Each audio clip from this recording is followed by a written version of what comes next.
no doubt he'll be feeling it this Monday morning. But again, and you can see the messages, it started. Some of the West Ham fans who are not keen on him now airing their views.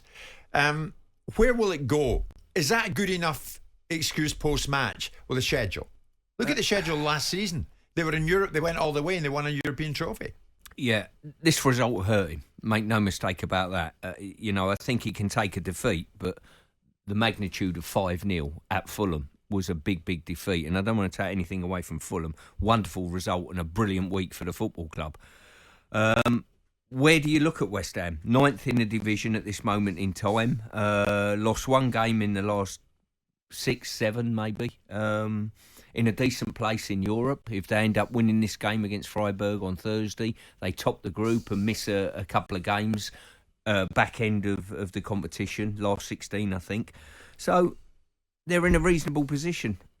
You've got the club have ground out, Sunday, Thursday. They've done that for the last 3 years, and Dave's adept at doing it and adept at not giving excuses to his players. So it's nothing new. You've worked within that setup, Stuart.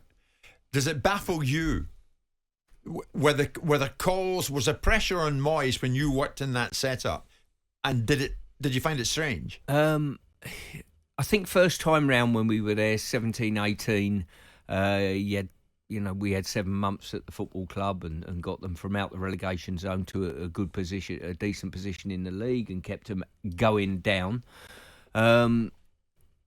I think most of the supporters were okay with that, and then they thought utopia was coming with a new manager coming in and Dave not getting taken on. Then they realised, hang on a minute, this isn't a good thing. We've spent 100 million plus and gone backwards slightly, and then Dave's come in, and this period of time has been magnificent for the club. Listen, to pick a trophy up first time in 40 years is big, but I don't think West Ham supporters will look at a defeat at Fulham and accept it at any given day, at any given time. Is it a bigger crossroads season, do you think, Simon, for Moyes than it is for West Ham? I think David will be quite relaxed. I mean, he's experienced enough now to know his way around the industry. I think we listened to a mixed bag of reactions from West Ham fans, and we hear West Ham fans that last week were very defensive of David and his achievements, and some that are very condemnatory of the style of play. And there's always been this debate, isn't there, about West Ham and what they actually are and what their style of play was and what their DNA was, and a lot of people will facetiously say, well, the DNA wins them very little. Obviously, people attributed the 1966 World Cup to the fact that the West Ham players were influential in it, in Jeff Hurst and Bobby Moore and Peters and whatever else.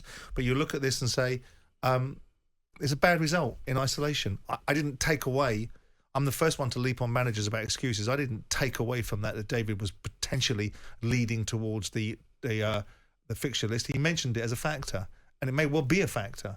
It may well be that in this individual performance, and he said it himself, that's not the reason why we lost the game. It's a contributing factor. And I think there may well be some argument about that maybe they've got players out there, squad isn't deep enough, and when they've played games in midweek, it might be that they are a little bit unable to compete in certain games, and Fulham are at it right now, and Fulham have been at it in the last 2 games and full of confidence. No, they shouldn't take a 5-0 beating. But if you look at the other results, and again, we'll argue with West Ham fans about the style of play and whether they like David Moyes and whether they like Sam Allardyce that dragged them kicking and screaming out of the Championship in the first season. They didn't like that style of football, or whether they liked Alan Pardew and his brand of football that didn't get him out of the Championship when we knocked him out in the playoff final. We can all look at going backwards.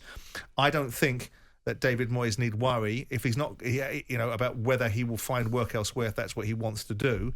West Ham have had a far better set of outcomes from David Moyes in the 5 years that he's been there, with an intermittent break after Pellegrino came in and wasted a whole load of money on players like Felipe Anderson and God knows whoever else that he bought that were a waste of time.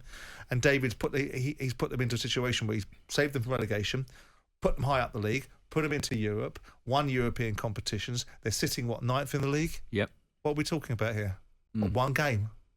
Yeah. And if his owner is having a conversation with him during that period of time, if you get beat 5-0, you'll have a little exchange of views going, well, I don't fancy too many of those, and that'll be about the long and short and tall of it. And you look back at the last four games and say, we've taken 10 points out of those 4 games, which means we've now taken 10 pounds out of 5 games.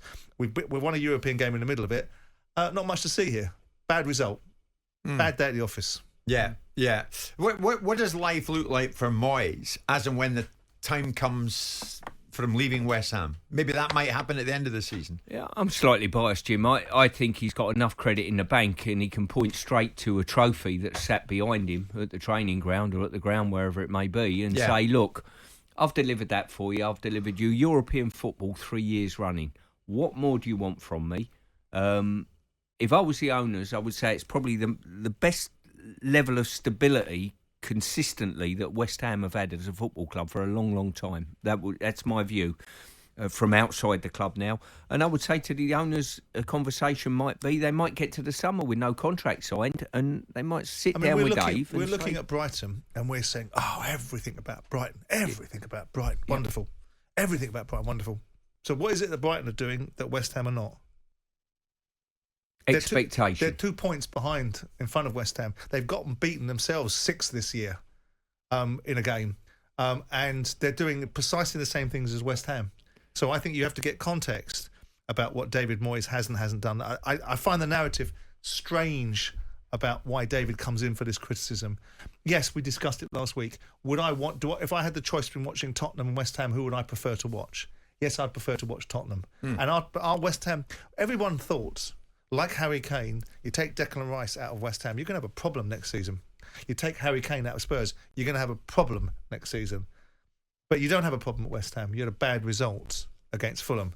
And once a game gets away from you, it can get away from you. West Ham are not a 5-0 getting beat side right now. But they've had a bad result. The players need to have a little word with themselves and pull themselves together. Yeah. And I'm pretty sure they will.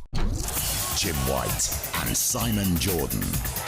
Monday to Friday mornings from 10 on AM, on DAB, via the TalkSPORT app and on your smart speaker. TalkSPORT.